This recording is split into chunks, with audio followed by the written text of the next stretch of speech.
So, hi, my name is Luke. I'm a physical therapist here at Haynes Physical Therapy, and what we're talking about today is a genicular dry needling protocol that we've developed through our neuromuscular dry needling series.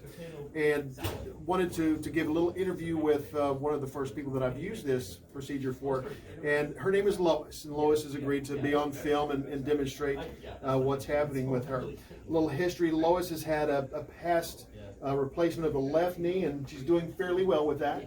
And honestly, she probably needed to have the right knee done as well. Unfortunately, she's also taking care of her son, and at this point really can't afford to be away from doing that for 4 to 8 weeks while she's recovering. So she's elected to look at alternative ways of managing her knee pain during this time. And so we had gone through some different approaches and tried some different things, but ultimately I had developed this genicular protocol based off of the anesthesiologist's injection sites for genicular nerve block. And we've had some fairly good results. And so I just wanted to talk with Lois a little bit about what she has seen so far with this. So if you would, tell me a little bit about your right knee pain and how that's been, how long it's been there and how it's been impacting your life. Lots of years. In fact, when I had the left one replaced, we did a coin flip to see which one we were going to do first. We went with the left. So we're talking 10 years or more. So quite a long time. A long time, yeah. And pain was pretty intense, and it was hard to live with, but necessity I did. Sure. But since we started this, it's been completely different. The pain is bearable, and in fact, there's days that pain is not there, so that's a blessing. So since we started doing this genicular protocol, your daily activities, what would you say has happened to what you're able to do in a day since we started doing this? Well, I'm able to walk better, and I can actually leave the cane in one room and go to another room and not feel like I'm fixing to fall or the knee give out because of the intense pain. So that's a very, very big plus.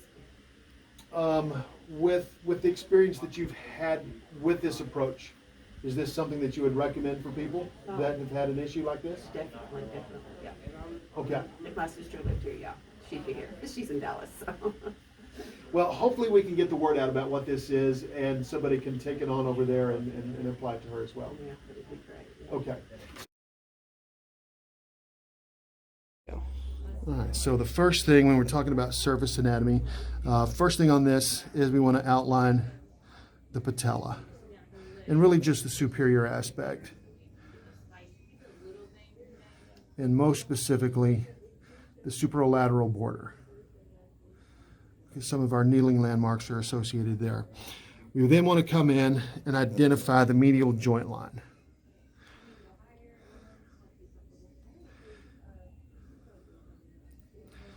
Okay, we're also going to want to come up and find the condylar ridge. It's just going to be a little bit of a drop off as it forms the border of the condyle here. We're going to drop and locate the pes tendons as they're crossing this medial joint line. So we know we're coming right here. And the medial collateral, it's a little bit difficult to palpate, but we're basically in a line right there. So here we have the pes, the medial collateral, here's the medial joint line, and then the condylar ridge. Then here's the patella. There.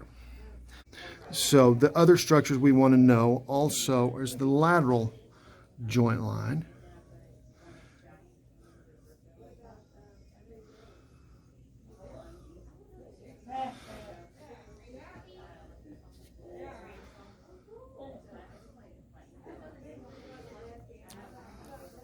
We're going to want to know the lateral collateral as it drops. All right. We are going to need to know the medial border of the anterior tib. Will you lift your toe up for me? All right, there. And then relax. And then one more time. Very good. So the medial border of anterior tib as it's coming up, and then the lateral border of the patellar ligament. And so off of these lateral collateral, and here's the anterior tib border, and then the patellar ligament there. All right, so the first needling location will be the superior medial genicular nerve. And where we're going to find that is basically at the adductor tubercle. So we're going to find the medial joint line, the condylar ridge, and we could have her contract the adductor to palpate for it, but we're going to end up being about 1 finger breadth above the condylar ridge. And so we'll place that needle location here. It's going to be completely medial to lateral to land onto that nerve. Okay, so the second one, so here is superior medial genicular nerve. The second will be the inferior medial genicular nerve, and it actually sits right at the pes bursa. So how we would normally come in if we were kneeling for some pes bursitis, it's going to be about a finger breadth below the medial joint line along the line of the MCL, between the MCL and the pes tendon next to it. And so that also is going to be, again, about a finger breadth below. So about right there. Again, it's going to be medial to lateral to land on that structure. And that's inferior, can't write upside down, medial genicular nerve. So those are the two you're going to get from the medial aspect. The other 4 we're going to get from the lateral approach. All right, so the next we're going to do the superior lateral genicular nerve. And for here, we're going to end up being, the location here is going to be about 1 finger breadth above the lateral patellar pole. And so we're going to come up a finger breadth, probably lateral finger breadth. And so here is our location here. And again, superior lateral genicular nerve. Writing upside down is challenging. That's wrong. And that's going to be about a 45-degree location here. The one after that, we're going to look at the median genicular nerve. And for the median or medial genicular nerve, we're actually going to use this same point, but we're going to come up 4 finger breadths. And when we talk about finger breadths, we're talking about her finger breadths. And after looking at hers, 4 to 5 of hers, there's about a good solid 3 of mine. And so on this one, our location, and I didn't draw this, is going to be right at the interface of the IT band and vastus lateralis. So you can have them push your knee out into my hand, if you will, up that way. Oh, sorry. To identify the IT band and relax. And so we know that it sits right at this level. Again, 4 to 5 finger breadths above the superlateral pole, and so we're going to be located right here. Now this, we don't have the femur as a backdrop. What we're going to do here is come just anterior to the femur to get the median genicular nerve. And so that's spot 1, 2, 3, 4.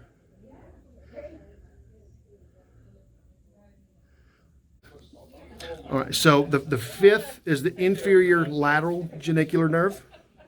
And it is going to be at the inferior aspect of the lateral collateral ligament. So it's going to have a tibial backdrop. So we follow our lateral joint line over to the LCL, going to drop down just a bit, maybe half of a finger breadth. And that is going to be lateral to medial with our needle trajectory. Our last one, which is the recurrent perineal nerve, is going to be at a spot between the anterior tib medial border and the patellar ligament. So you can also locate it at Gertie's tubercle as the IT band comes over and attaches on the tibia itself, but mid spot between these 2 borders below the tibial plateau, and that is the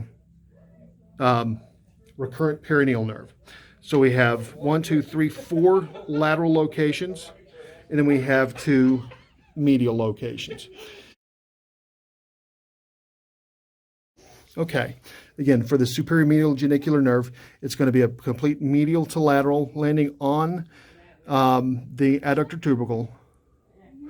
So I'm going to come in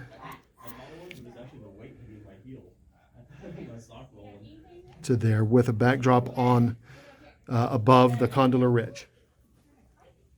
Okay, the second one on the medial aspect is the inferior medial genicular nerve, which sits at the anserine bursa.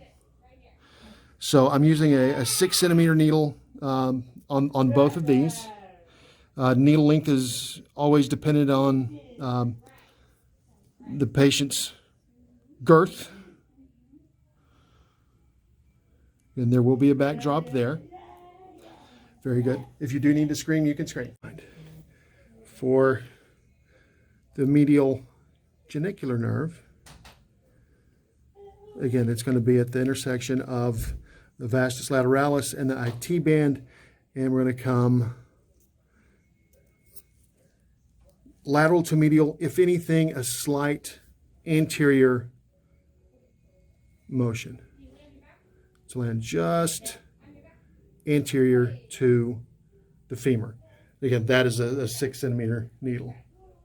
For the superior lateral genicular nerve, again, from the lateral patellar pole, superior lateral, it's going to be 1 finger breadth above and lateral to stay out of the ink. I'm going to come a little bit further.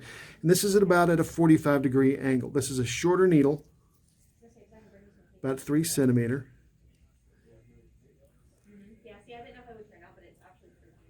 To there. For the inferior lateral genicular nerve, again, it's going to be inferior to the tibial plateau along the course of the lateral collateral ligament. Again, lateral to medial with a backdrop onto the tibia. And lastly, the recurrent perineal nerve in between anterior tib and patellar ligament. And this is about a 45-degree angle as well.